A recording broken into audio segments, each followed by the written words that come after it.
Hello there, and welcome to the Reading Bud Fiction Book Reviews. My name is Hina Rathore P, and I'm a crime and thriller author and an international book reviewer. I review books given to me by authors, publishers, editors, and publicists from around the world in exchange for honest reviews. I also review books for NetGalley and Adelaide Literary Magazine along with a few other book reviewing platforms. I've been reviewing books from last 2.5 years, and so far I've reviewed more than 150 titles on request. To read all my reviews, you can visit my blog, The Reading Bud, at www.thereadingbud.com. This is episode number 3 of the Reading Bud Fiction Book Reviews, and in this episode, I'll be reviewing The Killing Forest by Sara Blaedel. The Killing Forest was offered to me by Tiffany from Grand Central Publishing. As I've previously reviewed 2 books for her, one by the same author and the other one by Sandra Block, I accepted this one in the blink of an eye. Tiffany was kind enough to send me an e-book advanced reader's copy of The Killing Forest in exchange for an honest review. Here are the book details. Name: The Killing Forest. Author: Sara Blaedel. Release date: February 2, 2016. Series: Louise Rick. Genre: mystery, crime, suspense. Edition: ebook, movie format. Pages: 320. Publisher: Grand Central Publishing. Source: publicist. I read The Forgotten Girls by Sara Blaedel not so long ago and quite liked it. I was able to connect to the author's writing, and the story was interesting to say the least.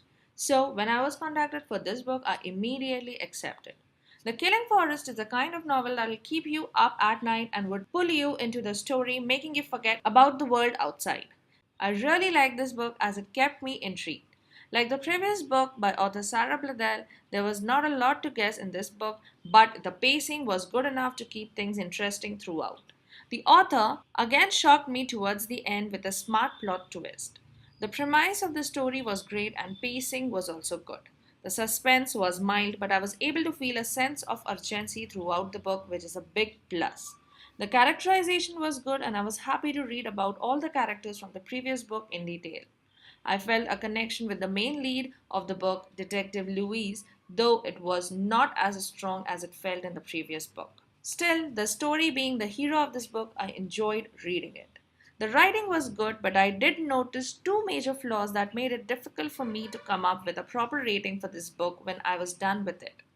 Firstly, there are a lot of places in this book where the translation played tricks and hindered the flow of the book. This issue wasn't there in the previous book, so I was a little displeased this time around. The dialogues didn't feel real, and at more than a couple of places, I was left wondering what the hell was the original dialogue anyway. And the second thing that bugged me was that there was more telling than showing.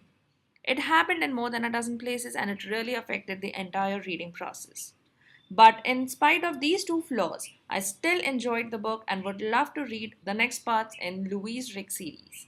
I definitely recommend this book to crime and mystery lovers.